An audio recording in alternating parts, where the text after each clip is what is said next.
An absolutely massive Pokemon Go update is on the way that's going to change the game for a lot of people. Also, it's 1 in the morning and people are asleep, so I have to kind of be quiet. Welcome to the Solstice, Horizons, and Team Go Rocket Takeover events. A perfect way to continue the hype of summer 2023. The Solstice Horizon event will be going down from Friday, June 16th at 10 a.m. to Sunday, June 25th at 8 p.m. local time. And with it comes a brand new dynamic to Pokemon spawns that I'm honestly really excited about. Day spawns and night spawns. Check this out. During the daytime, we'll see Pokemon in the wild including Ledybah, Murkrow, Solrock, Drifloon, Purloin, Seawaddle, Cottony, Petalil, Fomantis, and if you're lucky, Hisuian Sneasel. Even better, Fomantis will be shiny for the first time ever. Also, Hisuian Sneasel will be spawning in the wild, which is absolutely not a normal occurrence. What about the meta-relevant Pokemon you should be focusing on? Murkrow. This is because Shadow Honchkrow is one of the best Dark-type attackers in the entire game, which is a very useful typing. Hisuian Sneasel. Along with being a super rare and uncommon spawn, its evolution is actually pretty decent in the Masters and Ultra Leagues in PvP. Solrock. This is a regional Pokemon, so if it's spawning on your side of the world, definitely take advantage of that. Catch as many as you can and see if you can get yourself the shiny. And that's about it for the day spawns, but don't worry, you just gotta wait for the sun to go down. Before we get to the night spawns as a part of this event, I wanted to mention that I'll be hosting my very own event on August 17th in New York City, the day before Go Fest. We'll have a VIP vintage box break, a VIP Pokemon Go challenge, and a DJ performance by the one and only Trainer Tips to close out the night. It's the perfect party for the weekend and tickets are still available, link in the description below. I'll see you guys there. Okay, the night spawns for this event will include Oddish, Spinarak, Mischievous, Lunatone, Stunky, Venipede, Fungus, Phantom, Fomantis, and Sneasel. And as for the meta-relevant options, Lunatone because, like with Solrock, it is a regional, it is not always spawning globally, so while it's out there, catch it if you can. Phantom. This is known as a god of PvP due to its evolution in Trevenant, which ranks 74th in the Great League and 38th in the Ultra League, so like, okay, maybe not a god, but it's still pretty good. And of course, for both day and nighttime spawns, the brand new shiny Fomantis is a great pickup if you can find it. Bonuses for this event include 2x Stardust for catching Pokemon, which is huge for people like myself who always seem to spend their Stardust. And both Solrock and Lunatone will be spawning worldwide, so hunt them while you can. Raid bosses for this event will include Sneasel, Hisuian Sneasel, Rockruff, and Fomantis in the 1-star raids, Noctowl, Espeon, Umbreon, and Staraptor in the 3-star raids, Nihilego in the 5-star raids, and Mega Sceptile in the Mega raids. So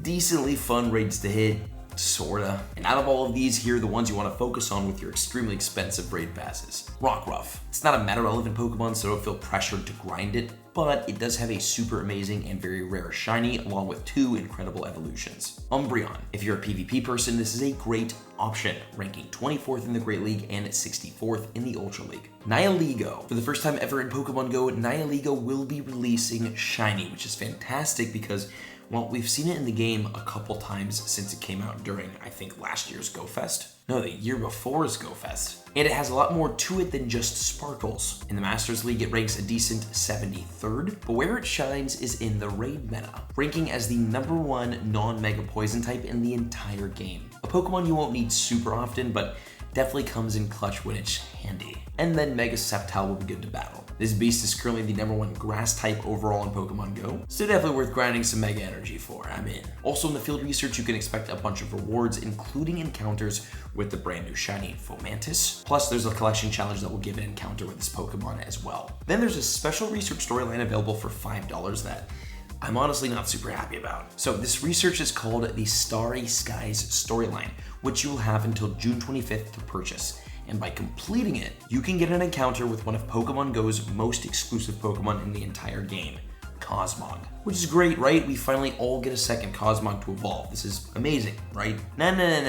Hold on a minute there, partner. When the last special research came out for Cosmo, I'm pretty sure it was free. And we were all told that we would all have more opportunities to catch Cosmo again in the future. Because the biggest problem here is Cosmo evolves into 2 Pokemon, Solgaleo and Lunala. So when Pokemon Go only released 1, Everyone had to choose either or. We could not have both. And I guess there was technically no indication of this Pokemon would stay free moving forward, but re-releasing this Pokemon that everyone quite literally needs to finish off the family for an extra $5. You know what this feels like? It feels like profits went way down due to the remote raid pass nerf, and Niantic's trying to implement some cunning ways to bring those numbers back up. I don't think this Pokemon should cost money unless it's in raids, because at least then people would still have their free daily raid passes. Personally, not super happy about this paid re-release. But Cosmog evolves over into Cosmo, which then evolves into two Pokemon, Solgaleo and Lunala. So are these Pokemon worth spending on? Solgaleo is a dual Steel and Psychic type with a max CP of 4,570, and despite how absolutely massive in CP it is, it's not really meta relevant at all in the game, except in Masters League PvP, where it ranks a staggering 4th overall. This is a really good Master League PvP Pokemon, so it's fantastic for that. And what about Lunala, which is my personal favorite from the two? Well, it's a dual Psychic and Ghost type with, again, a max CP of 4,570. But since there's so many amazing Psychic and Ghost types, this Pokemon just doesn't even match up, even in the Masters League. So honestly, unless you're a huge PvP Master League person, neither of these Pokemon are really worth stressing about or spending on. Unless you're like me and you just want them for the Pokedex completion, they might be worth it. But on a lighter, technically darker tone news, Team Rocket is back, baby, and this time it's important. The reason? Giovanni is getting the brand new Shadow Legendary Regirock. Just kidding, that's kind of bleh. But this does bring up an interesting point. With all the Shadow and Shiny Legendaries coming to raids, are Shadow Legendaries from Giovanni even exciting anymore? Let me know in the comments what you think. Okay, event bonuses for this Team Rocket takeover part of the event are very important, and they include